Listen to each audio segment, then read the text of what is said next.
Good morning students. आज हम कक्षा 12 के समाजशास्त्र विषय के अंतर्गत अनुसूचित जातियों और उनकी वर्तमान समस्याएं क्या हैं, उनकी परंपरागत समस्याएं क्या हैं, उनके बारे में हम चर्चा करेंगे और इसका अध्ययन करेंगे। पिछले वीडियो में हमने जाति पूर्वाग्रह के बारे में आपको बताया था। आज हम अनुसूचित जातियों के बारे में कि किन किन जातियों को इसमें सम्मिलित किया गया है उनके बारे में हम आपको बताएंगे और उसमें चर्चा करेंगे। तो पहले हम जानें कि ये अनुसूचित जातियां क्यों बनी, कारण क्या था इसका और क्या है ये। तो सबसे पहले हम जानेंगे कि अस्पृश्यता यानी छुआछूत क्या है। तो देखा होगा कि आप पुराने समय से, प्राचीन समय से कम लगभग 2000 वर्षों से हमारे समाज में घृणित और सामाजिक कलंक के रूप में अस्पृश्य जातियों का शोषण होता रहा और उनके साथ अमानवीय व्यवहार होता रहा है। तो अस्पृश्यता यह है कि छुआछूत, जो समाज में निचले वर्ग की जो जातियां थी उन्हें हम निम्न वर्ग या शूद्र वर्ण के रूप में जानते हैं। उनकी मतलब कहने का तात्पर्य ये है कि इन्हें इतना ज़्यादा अछूत समझा जाता था कि अगर इनकी परछाई पड़ जाए तो सोचते थे कि हम अपवित्र हो गए। उसे शुद्ध करने के लिए कुछ ना कुछ उन्हें धार्मिक क्रिया करनी पड़ती है। तो ये हमारे समाज में कलंक के रूप में कम से कम 2000 वर्ष से चली आ रही थी। अस्पृश्यता संबंध हिंदू स्मृतियों में दिए गए उन धार्मिक नियमों के अनुसार शुद्धता और अशुद्धता के पैमाने पर शूद्र वर्ण में आने वाली कुछ जातियों को सबसे अधिक अपवित्र और अछूत माना जाता है। इन्हें इतना अपवित्र कहा जाने लगा कि इनके छू लेने मात्र से ही व्यक्ति जो थे वो जो उच्च जाति के लोग थे वो अपने आप को अपवित्र हो जाते थे। फिर उसे शुद्ध होने के लिए कुछ धार्मिक क्रियाएं करनी पड़ती थी। इसके लिए इससे और भी अधिक विडंबना है कि दक्षिण भारत में जो अगर उनकी परछाई भी पड़ जाए तो आप लोग जो उच्च जाति के लोग थे वो अपने आप को अपवित्र, मतलब परछाई ही पड़ जाने से। ये समझिए कितनी बड़ी विडंबना कि हमारे समाज में इतना इन लोगों का शोषण होता रहा और इन्हें एक अछूत वर्ग के रूप में जाना जाता रहा। तो वास्तविकता यह है कि अस्पृश्यता का संबंध जो रहा है वो 3 तत्वों से रहा है। ये हमारे 3 तत्व कौन कौन से हैं? पहला अपवित्र समझे जातियों का सामाजिक, धार्मिक तथा आर्थिक बहिष्कार, दूसरा है उनके साथ शोषण और अपवित्रता का संबंध, तीसरा उनके प्रति अपमानजनक व्यवहार। अब हम जानेंगे बहिष्कार के रूप में क्या है। बहिष्कार में के रूप में उन पर सार्वजनिक नलों, कुओं, तालाबों का पानी न लेना, पूजा आराधना करने और संपत्ति रखने का प्रतिबंध इन पर लगा दिया गया था। मतलब ये ना तो मंदिरों में जाकर पूजा पाठ कर सकते थे और ना ही सार्वजनिक नलों, कुओं, तालाबों से पानी ले सकते थे। और तीसरा कि ये अपनी संपत्ति भी नहीं रख सकते थे। दूसरा है शोषण और अधीनता के रूप में। तो शोषण और अधीनता के रूप में इन जातियों पर यह जरूरी हो गया था कि वे मैला उठाने, मरे हुए पशुओं को उठाने और ऐसे ही जो मतलब समाज में जो निम्न काम थे वो इनको उनके द्वारा कराए जाते थे। और इन्हें खाने के लिए जो उच्च जातियों के लिए जो बचा हुआ भोजन था या उनके उतारे हुए कपड़े, यही बहनी का अधिकार था। तो ये तो उनका शोषण और अधीनता का। तीसरा है अपमान और अनादर के रूप में। अपमान और अनादर के रूप में इनके लिए इनके व्यवहार निर्धारित किए गए थे, जैसे गंदे स्थानों की सफाई करना, सिर झुकाकर खड़े रहना, बाहर किसी भी स्थान पर न जाएं, अगर कहीं जाना हो तो टोपी उतारकर हाथों में अपने जूते लेकर जाएं या उनके सामने मतलब जूते और टोपी लगाना उच्च जातियों के सामने मना था। तथा उच्च जाति द्वारा किए जाने वाले किसी भी कार्य का विरोध न करना है, चाहे जो भी इनके ऊपर कोई भी व्यवहार किया जाए, कुछ भी है, मतलब चाहे पक्ष में हो और चाहे ना हो, इनका यह विरोध नहीं कर सकते थे। फिर आगे क्या हुआ कि अस्पृश्य या अछूत कही जाए जातियों को समय समय पर अनेक नामों से संबोधित किया गया।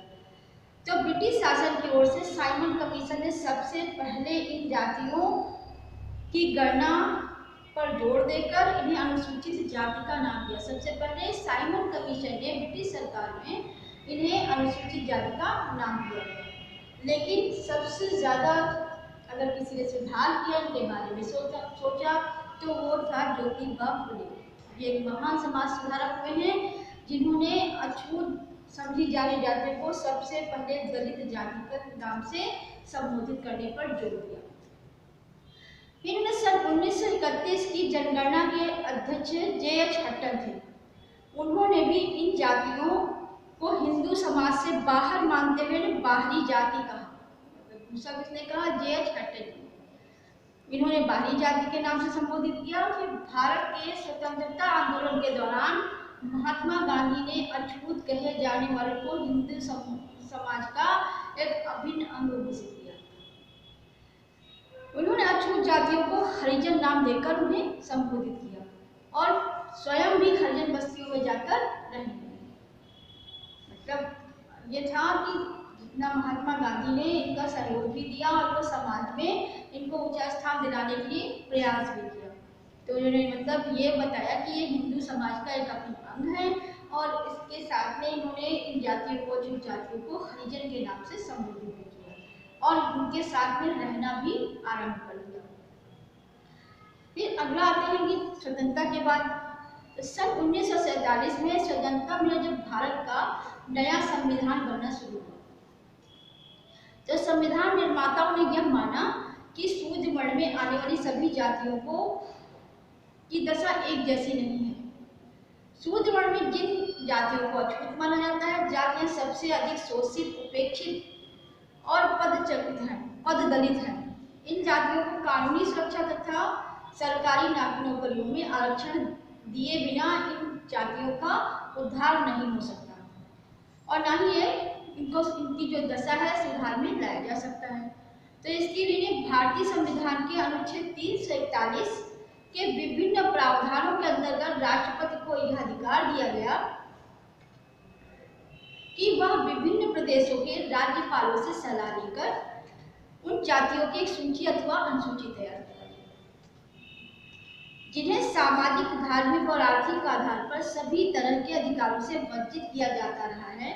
26 जनवरी सन 1950 से नया संविधान लागू होने से पहले ही यह अनुसूची तैयार कर दी गई। इस अनुसूची में जिन जातियों को सम्मिलित किया गया उन्हीं को अनुसूचित जातियां कहा गया। जो ये संविधान की अनुसूची जो तैयार की गई, इसमें जिन जातियों को सम्मिलित किया गया उन्हीं जातियों को अनुसूचित जातियां कहा गया।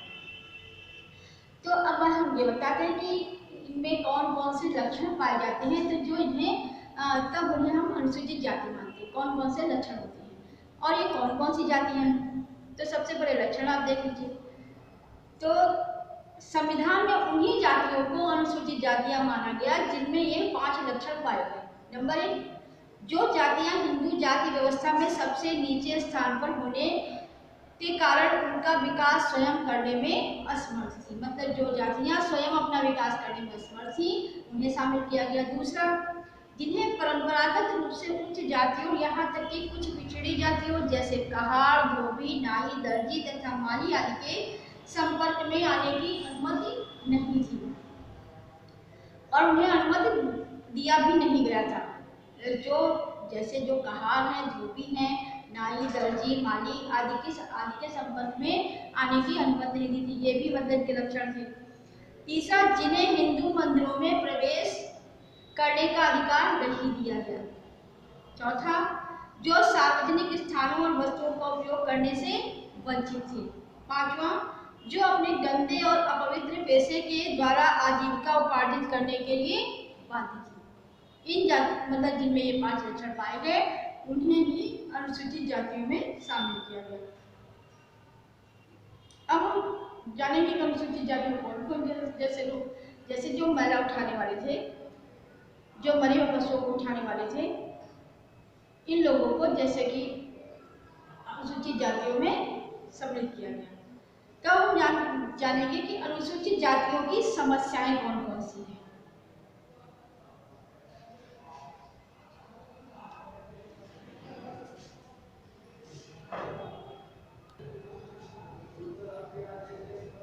हम जानेंगे कि अनुसूचित जातियों की समस्याएं क्या हैं। तो अनुसूचित जातियों की विभिन्न समस्याएं नहीं है, तो हम इन्हें दो भागों में बांट सकते हैं। एक तो परंपरागत समस्याएं, दूसरा है वर्तमान समस्या। तो आज कानून के द्वारा देखा गया कि अस्पृश्यता का बिल्कुल ही अंत हो चुका है। इसके बाद भी यह सच है कि धर्म की आड़ में फलने फूलने वाली परंपराओं की जड़ें इतनी गहरी हो चुकी थी कि उन्हें पूरी तरह नष्ट करना संभव नहीं था। यही कारण है कि प्रत्यक्ष या अप्रत्यक्ष रूप से अनुसूचित जातियों की समस्याएं आज भी काफी गंभीर बनी हुई है। तो हम इस समस्याओं को दो भागों में विभाजित कर सकते हैं या यह विभाजित करके समझा जा सकता है। पहला है आपका परंपरागत समस्या, दूसरी है वर्तमान समस्या। तो अनुसूचित जातियों की हम परंपरागत समस्याओं के अंतर्गत हम चर्चा करेंगे। तो परंपरागत समस्याएं ये हैं कि सामाजिक समस्याएं, दूसरी है धार्मिक समस्याएं, तीसरी आर्थिक समस्याएं, चौथी है नागरिक विभेद। तो पहला है आपका, समझ लीजिए कि अनुसूचित जातियों की परंपरागत समस्याओं का तात्पर्य शोषण के उन सभी तरीकों से है जो स्मृतियों के समय से लेकर स्वतंत्रता के समय तक बने रहे। इनका उल्लेख करते हुए समाजशास्त्री में पढ़िक्कर जी उन्होंने लिखा है कि जाति प्रथा जब अपनी यौनावस्था में थी तब इस पांचवें वर्ण की दशा कई प्रकार से दासता से भी बुरी थी। मतलब ये जो हमारा पांचवा वर्ण, इसकी जो दासता है वो उससे भी सबसे ज्यादा मतलब तो शोषित किया गया था। दास केवल एक व्यक्ति के लिए अपने अधीन होता था, लेकिन अछूतों के परिवारों पर पूरे गांव की दासता का भार होता था। कहने का तर्क है कि कोई दास है, गुलाम है, तो केवल एक ही परिवार का वो दास होता था, लेकिन इन लोगों का पूरे गांव का दासता का भार था, मतलब पूरे गांव की इन्हें सेवा करनी पड़ती थी। तो इनकी सामाजिक समस्याएं क्या थी? अनुसूचित जातियों की सामाजिक समस्याओं का संबंध उन निरुद्योगिताओं से है जिनके अनुसार उन्हें विभिन्न सामाजिक सुविधाओं को प्राप्त करने के लिए अयोग्य माना जाता है।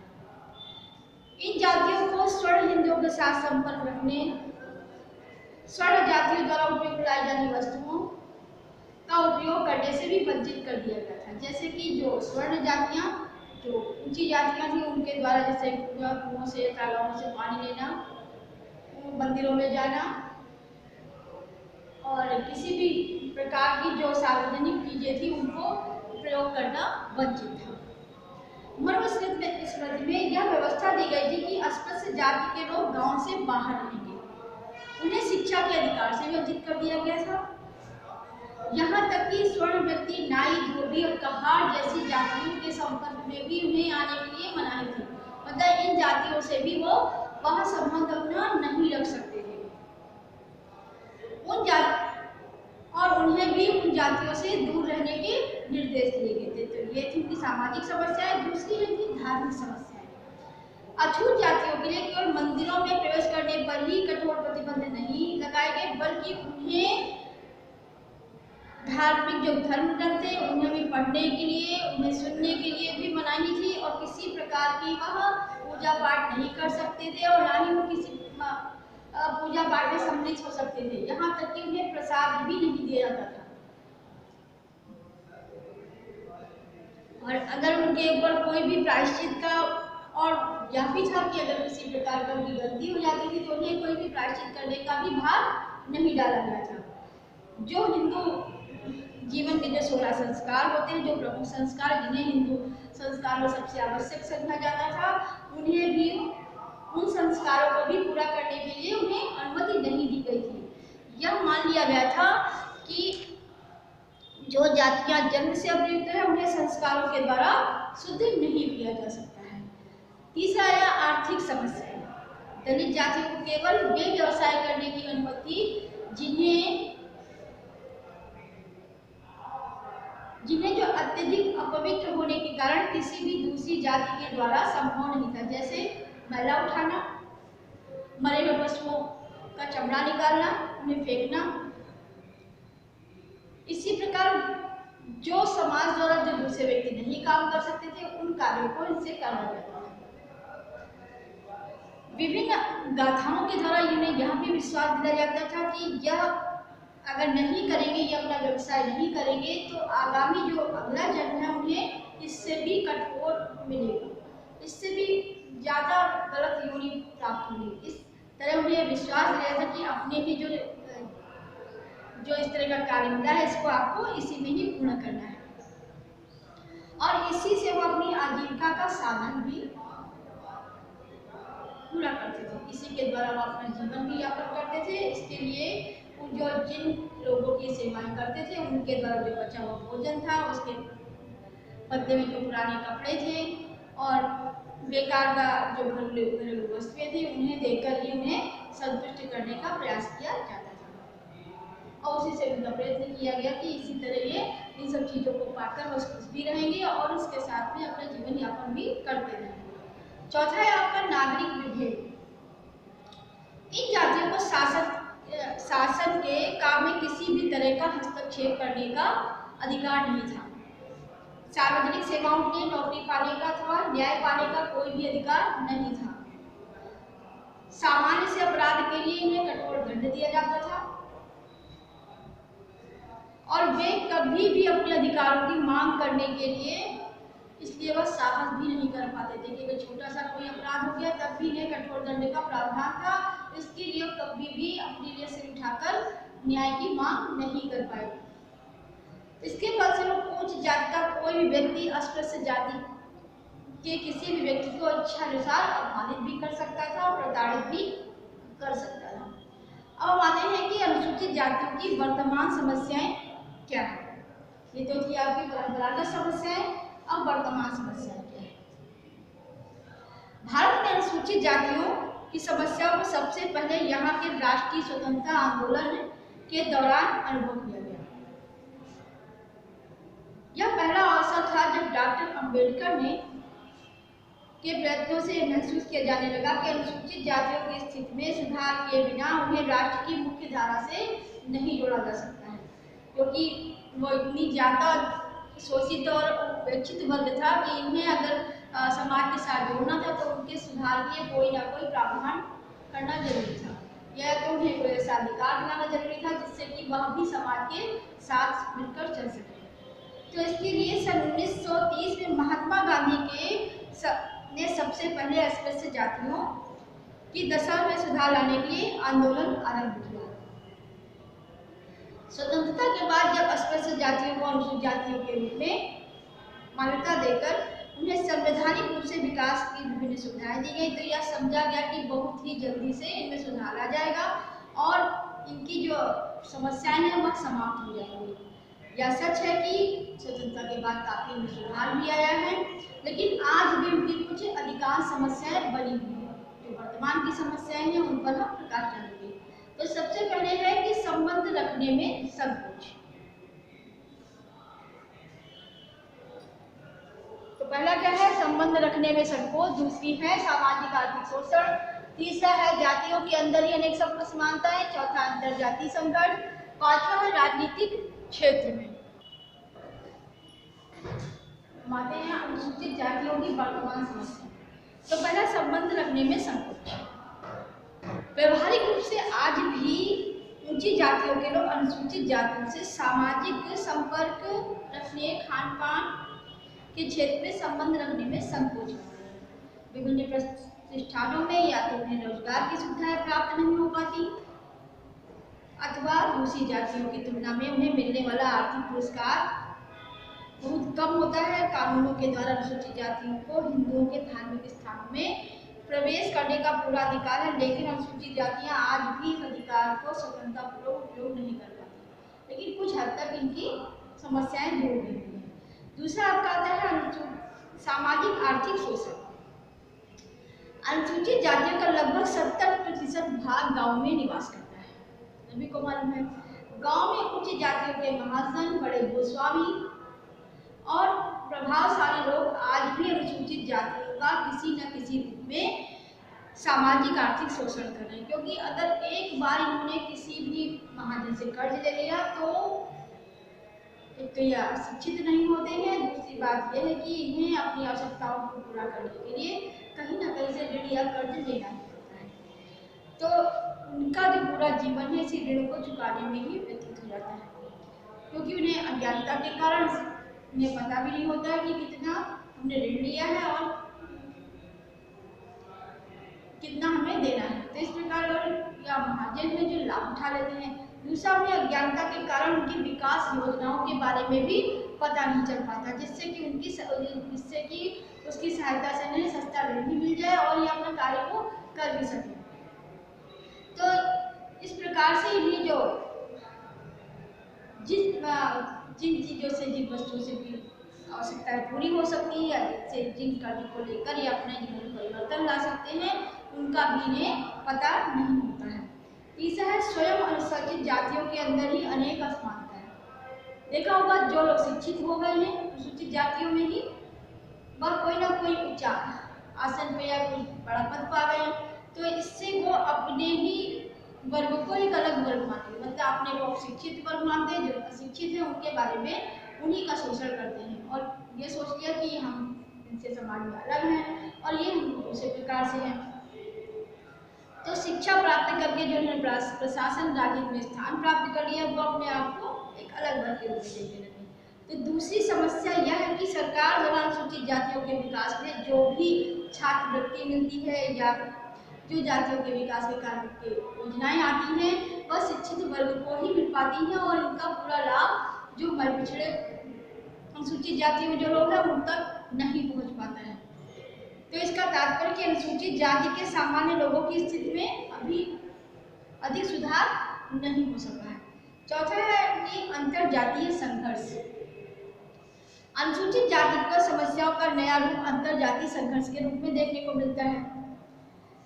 ग्रामीण जीवन में अनुसूचित जातियों में जब सामाजिक, धार्मिक, आर्थिक अधिकार पाने के लिए अपने आप को संगठित करना शुरू किया, तो उच्च जाति द्वारा उनसे उनका अमानवीय व्यवहार किया जाने लगा। इसका मतलब तात्पर्य यह है कि जैसे जो उच्च जातियां थी वो निम्न जातियों को बढ़ते हुए नहीं देख पाती थी, तो इसके लिए उनके साथ जो है व्यवहार किया गया कि ऊपर उठ रहे या कुछ ऐसे। इस प्रकार से अनेक समस्याएं पैदा की गई और उनके बीच में बाधाएं उत्पन्न की गई कि यह आगे न बढ़ सके। जैसे किसी लड़ाई झगड़े में दलित वर्ग अगर आगे निकल गया तो उनके साथ अमानवीय व्यवहार किया गया या फिर उच्च जातियों के खिलाफ रिपोर्ट वगैरह की। इस टाइप से कई प्रकार से इनका शोषण होता है, जो एक अमानवीय संघर्ष के रूप में जन्म ले लिया। तो इस तरह ये बहुत सी घटनाओं का शिकार होने लगे। तो इस तरह हो गया अंतरजातीय संघर्ष। पांचवा आता है राजनीतिक संदर्भ। अनुसूचित जातियों की वर्तमान समस्याओं की आज के राजनीतिक संदर्भ में भी सरलता से देखा जा सकता है, क्योंकि हमारी लोकतांत्रिक व्यवस्था में विभिन्न समूहों की संख्या शक्ति का विशेष महत्व होता है। जिसकी संख्या ज्यादा होगी उसका ज्यादा इम्पोर्टेंट रूप में देखा जाता है, क्योंकि महत्वपूर्ण होती है, क्योंकि उनसे वोट बैंक ज्यादा मिलता है। इसके फलस्वरूप अनुसूचित जातियों के अनेक प्रभावशाली व्यक्ति यह प्रयत्न कर लेंगे कि अनुसूचित जातियों को एक अलग गुट के रूप में देखा जाए। मतलब कोई अगर जो प्रभावशाली व्यक्ति था उनका एक अलग गुट बनाना चाहता था, जिससे कि अधिक से अधिक हम अपने संगठन को मजबूत कर सके और इसका लाभ ले सके। इसका परिणाम यह हुआ कि इससे सद्भावना की जगह हिंसा, तनाव और संघर्ष में वृद्धि हुई। इन सभी समस्याओं के बाद भी यह सच है कि पहले की तुलना में आज अनुसूचित जातियों की सामाजिक, आर्थिक, धार्मिक और राजनीतिक स्थिति में उल्लेखनीय सुधार हुआ है। उनके बारे में भी अधिकांश हिंदुओं के विचार बदलने लगे हैं और ये जो उनकी विचार बदल रहे हैं, उनकी मनोवृत्तियाँ बदल रही हैं, यह एक ऐसा संकेत है कि भविष्य में अनुसूचित जातियों के लिए जो जातियों की स्थिति में सबसे बड़ा परिवर्तन लाएगा। मतलब जो इनकी मनोवृत्तियाँ, सोचने समझने का ढंग बदल रहा है, वह कोई ना कोई परिवर्तन जरूर लाएगा, जिसकी स्वतंत्रता के समय आशा की गई थी कि मतलब सभी ये जो अनुसूचित जातियाँ हैं समाज में उनका ऊंचा स्थान होगा, सभी के साथ कंधे से कंधा मिलाकर कार्य करेंगे। तो ये देखा गया है कि वर्तमान में जो समस्याएं धीरे धीरे सुधार भी हो रहा है और काफी हद तक सुधार हो भी चुका है। तो जो हमने सपना देखा था, जो महात्मा गांधी जी ने सपना देखा था कि जो हमारे हरिजन है, अनुसूचित जातियां हैं, वह उनके जो शोषित है, उपेक्षित है, समाज में एक अपना नया स्थान बना सके। तो ये तो हो गया अनुसूचित जातियों की परंपरागत समस्याएं और वर्तमान समस्याएं। अब हम अनुसूचित जातियों के लिए कौन कौन से कल्याण कार्य किए गए हैं उनके बारे में चर्चा करेंगे।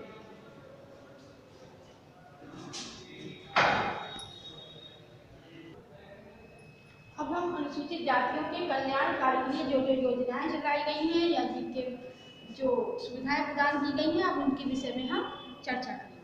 तो अनुसूचित जातियों के लिए कुछ कल्याण कार्य सरकार द्वारा किए गए हैं, क्योंकि जब तक इनके लिए सरकार प्रयास नहीं करेगी तब तक इनकी समस्याएं दूर नहीं हो सकती। इसके लिए कुछ उन्हें विशेष संरक्षण भी दिया गया है, जिससे उनकी स्थिति में सुधार हो सके और वह अपना जीवन यापन अच्छे ढंग से कर सके। इसके लिए सरकार द्वारा कुछ प्रयत्न किए गए। नंबर 1 है संवैधानिक प्रावधान।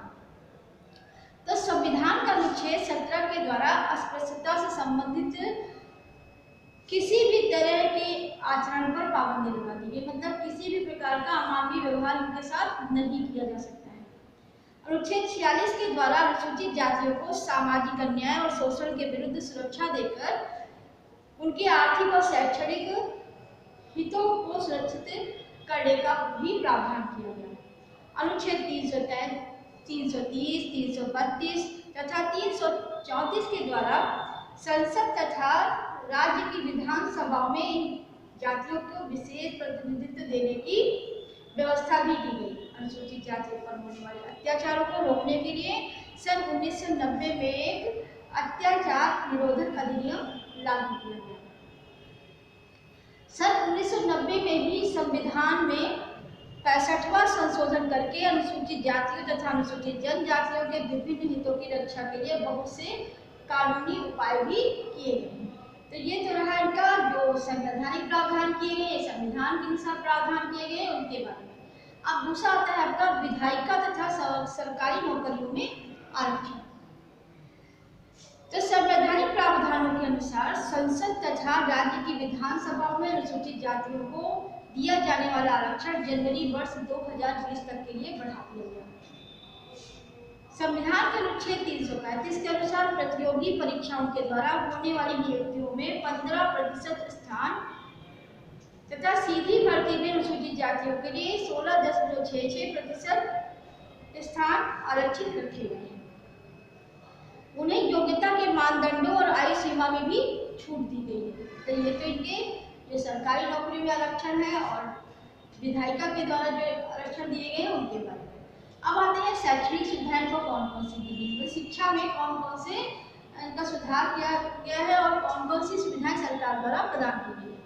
तो अनुसूचित जाति में शिक्षा का प्रसार करने के लिए पहली कक्षा से 10वीं कक्षा तक के सभी बच्चों को निःशुल्क शिक्षा तथा मासिक छात्रवृत्ति देने का प्रावधान किया गया। आगामी शिक्षा के लिए भी छात्रवृत्ति की सुविधाएं भी दी जा रही हैं। वर्ष 2011-12 से अनुसूचित जाति के 10वीं कक्षा के ऊपर शिक्षा ग्रहण करने वाले लड़के और लड़कियों के लिए छात्रावास बनाने के लिए सरकार विशेष आर्थिक सहायता भी प्रदान करती है। चिकित्सा, इंजीनियर, कृषि तथा तकनीकी शिक्षा ग्रहण करने वाले अनुसूचित जातियों के विद्यार्थियों को छात्रवृत्ति देने के अतिरिक्त प्रतियोगी परीक्षाओं के लिए अनुसूचित जातियों के अभ्यर्थियों के निःशुल्क कोचिंग की भी व्यवस्था की गई है। ये तो हो गई शैक्षणिक सुविधाएं। अब आते हैं आर्थिक सुविधाओं में, मतलब आर्थिक सुविधाओं में कौन कौन से स्तर पर उन्हें सुविधाएं प्रदान की गई। अनुसूचित जाति के जो लोग परंपरागत काम को छोड़कर कोई दूसरा काम करना चाहते हैं या किसी दूसरे व्यवसाय में रुचि लेते हैं तो उन्हें सरकार के द्वारा विशेष प्रशिक्षण तथा आर्थिक सहायता उपलब्ध कराई जाती है। स्वरोजगार के लिए अनुसूचित जातियों के लोगों को बैंक द्वारा ऋण भी प्रदान किया जा रहा है। साधारणतः ऋण का आधा हिस्सा आर्थिक सहायता के रूप में दिया जा रहा है और आधा माफ कर दिया जाता है। अब राज्यों में भी अनुसूचित जाति विकास निगम स्थापित किए गए। इनका काम अनुसूचित जातियों को की आर्थिक दशा में सुधार करना है। मतलब कुछ संस्थाएं भी स्थापित की गई जो केवल अनुसूचित जाति के कल्याण हेतु ही कार्य कर रही है। इन्हें मतलब जो बैंकों से ऋण दिया जाता है उसका आधा हिस्सा उन्हें देना होता है, आधा माफ कर दिया जाता है। तो इस प्रकार की इन्हें आर्थिक सुविधाएं भी प्रदान की जा रही है कि जिससे कि इनका समाज में ये अपने आप को अपनी आर्थिक स्थिति में सुधार कर सके और अपना उत्थान कर सके।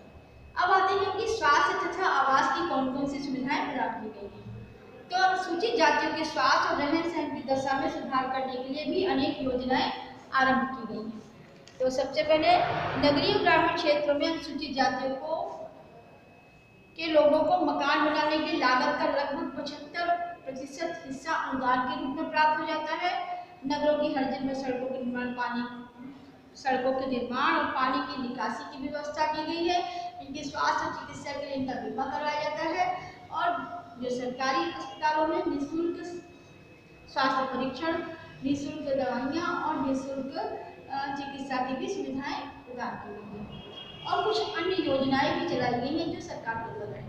अनेक राज्य सरकारों द्वारा गांव में अनुसूचित जाति के भूमिहीन और छोटे किसानों को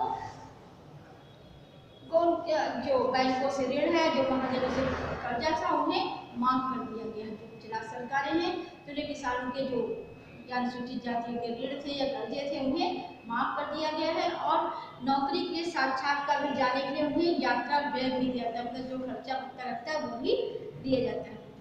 जिला हरिजन कल्याण विभाग और अनुसूचित जातियों को सुरक्षा देने के साथ ही उनके कल्याण के लिए विभिन्न योजनाएं भी लागू की गई है। सरकार ऐसे अच्छे संगठनों को भी अधिक सहायता देती है जो अनुसूचित जातियों की समस्याओं को दूर करने का प्रयास कर रही हैं या जो उनकी समस्याओं को दूर करने में उनकी उपयोगी भूमिका निभा रही हैं। ऐसे लोगों को भी सरकार आरक्षण भी दे रही है और सुविधाएं भी प्रदान कर जिससे कि उनकी वर्तमान समस्याओं को दूर किया जा सके। अब हम आते हैं अनुसूचित जातियों के कल्याण हेतु कौन कौन से सुझाव किए गए हैं। कौन कौन से हमारे सुझाव या आपके हैं वो आप दे सकते हैं। तो फिर कुछ सुझाव दिए गए हैं तो उसे हम पॉइंट में लिखेंगे नंबर 1 पे। तो अनुसूचित जातियों का वास्तविक विकास तभी हो सकता है जब व्यवहारिक योजनाएं पूर्ण रूप से लागू होंगी, जो उन्हें ईमानदारी से उन पर लागू किया जाए, तभी उनकी समस्याओं को हम दूर कर सकते हैं। मतलब जो भी विकास योजनाएं आ रही हैं या जो सरकार द्वारा प्रयास किया जा रहा है उनको अगर हम ईमानदारी के साथ उन पर लागू करेंगे, उन्हें सभी विकास कार्यों के बारे में अवगत कराएंगे और तभी हम उनकी जो समस्याएं हैं, उनके जो रहन सहन का ढंग है, उनको सबको हम दूर कर सकते हैं, उनकी समस्याओं का निराकरण कर सकते हैं। तो नंबर 1, अनुसूचित जातियों को उच्च जातियों के बराबर लाने के लिए जिन व्यक्तियों को एक बार आरक्षण का लाभ मिल जाए, उनके बच्चों को आरक्षण की सुविधाएं मिलना उचित नहीं है। मतलब जिन लोगों को आरक्षण का लाभ एक बार दिया गया है जो अपना आगे से उठा सके, तो उनके बच्चों को भी ये लाभ मिलना उचित नहीं है। दूसरा है कि अनुसूचित जातियों के बच्चों में शिक्षा के प्रति रुचि पैदा करने के लिए छात्रवृत्ति देने की जगह ग्रामों में ऐसी बाल विकास केंद्र खोले जाएं जहां प्राथमिक शिक्षा के साथ इन बच्चों को पौष्टिक आहार और स्वस्थ मनोरंजन की भी सुविधा दी जा सके। तीसरा इन्होंने सुझाव दिया है इन जातियों के जो लोग पहले परंपरागत व्यवसाय को छोड़कर नए व्यवसाय करना चाहते हैं, उन्हें उन रोजगारों का निःशुल्क प्रशिक्षण दिया जाए और उसके लिए उन्हें सस्ते दर पर ब्याज से बैंक से कम ब्याज पर ऋण भी दिलाया जाए और उनके जो संबंधित उपकरण हैं उनको भी उपलब्ध कराया जाए। तीसरा है चौथा, सफाई कर्मचारियों के स्वास्थ्य के स्तर को सुधारने के लिए आवश्यक है कि सीवर लाइनों की सफाई के लिए कुछ जो आवश्यक उपकरण हैं उनके द्वारा से सफाई करवाई जाए ताकि इनके स्वास्थ्य के स्तर को सुधारा जा सके और जो इनमें आने वाले उन्नत उपकरण हैं उनको भी बढ़ावा दिया जाए। पांचवा है नगरों तथा गांव में इन जातियों की महिलाओं को पशुपालन, मत्स्य पालन यानी मछली पालन, हथकरघा, रेशम पालन, कढ़ाई बुनाई, हस्तशिल्प आदि का प्रशिक्षण देकर दूसरे गृह उद्योगों में प्रशिक्षित किया जाए। मतलब इनके साथ साथ दूसरे जो गृह उद्योग है उनमें प्रशिक्षण दिया जाए जिससे कि ये अपनी जीवन यापन भी कर सके और अपने जीवन को सफल भी बना सके और कुछ जीविकोपार्जन के लिए धन भी कमा सके। तो छठा ये है कि यह आवश्यक है कि अनुसूचित जातियों का ऐसे स्थानों पर पुनर्वास किया जाए जहां एक जो कमरे हैं वो हवादार बन सके और स्वच्छ मकान में उन्हें रहने भी दिया जाए। सातवां, गांव में हरिजनों पर अत्याचार को रोकने के लिए यह आवश्यक है कि जिन गांव में ज्यादा अत्याचार हो रहे हैं उन गांवों को संवेदनशील गांव घोषित किया जाए और उन व्यक्तियों के समूहों पर भी कड़ी निगाह रखी जाए जो इस प्रकार के अत्याचार कर रहे हैं या जो अभी तक अत्याचार करते आ रहे हैं। आठवां है, आज बहुत से नेता अपने स्वार्थों के कारण ऐसी राजनीति को बढ़ावा दे रहे हैं जिससे उच्च और निम्न जातियों के बीच पुनः अविश्वास और तनाव पैदा है। मतलब कुछ लोग ऐसा कर रहे हैं कि जिससे कि जो जातियों की जो खाइयाँ थी वो मिट रही थी, उनमें फिर से तनाव और संघर्ष की स्थिति बन जाए। इस तरह की राजनीति और प्रभावी नियंत्रण जैसे जो नेता लोग हैं या जो ऐसे इस प्रकार के भ्रामक संदेश फैलाने वाले हैं उन पर कड़ी कार्रवाई की जाए और ऐसे लोगों को समाज से दूर भी किया जाए। फिर है अनुसूचित जातियों कल्याण के लिए सबसे अधिक आवश्यक है कि उच्च जातियों के विचारों और व्यवहारों में परिवर्तन हो। यह काम प्रचार और प्राथमिक शिक्षा के पाठ्यक्रम के द्वारा किया जा सकता है। मतलब जो उच्च जातियों के लोग हैं उनको इनके प्रति इनके जो विचार हैं, उनकी जो मनोवृत्तियां हैं उनको बदलना होगा, जिससे कि इनका जो कल्याण हो ज़्यादा से ज़्यादा हो सके और यह कार्य शिक्षा के जो प्राथमिक शिक्षा है उसके प्रचार प्रसार से संभव है। तो आज अनुसूचित जाति कल्याण संबंधित अधिकांश योजनाएं इसलिए असफल हो गई कि उन्हें जो सुविधाएं दी जाती है उनसे संबंधित अधिकांश राज्य का बीच में ही दुरुपयोग हो जाता है और जो अनुसूचित जातियों की समस्याएं आज भी गंभीर बनी हुई है, क्योंकि कारण क्या है कि जो उनसे सुविधाएं या जो भी उनके विकास योजनाएं आती हैं वो बीच में ही उनका दुरुपयोग हो जाता है और उन तक पहुंच नहीं पाता। इसलिए आज भी उनकी समस्या वैसे ही बरकरार है। इसके लिए हमें चाहिए कि जो ऐसा कर्म है उनके साथ कठोर दंड की व्यवस्था की जाए जिससे कि वह सभी जो योजनाएं हैं उनके तक पहुंच सके। तो ये जो था आपका जो हमें कुछ सुझाव दिए जो उनकी समस्याएं थी और अनुसूचित जाति क्या है इनके बारे में। अब हम अगले वीडियो में अन्य पिछड़े वर्ग की चर्चा करेंगे। वीडियो देखने के लिए धन्यवाद। तब तक के लिए जय हिंद।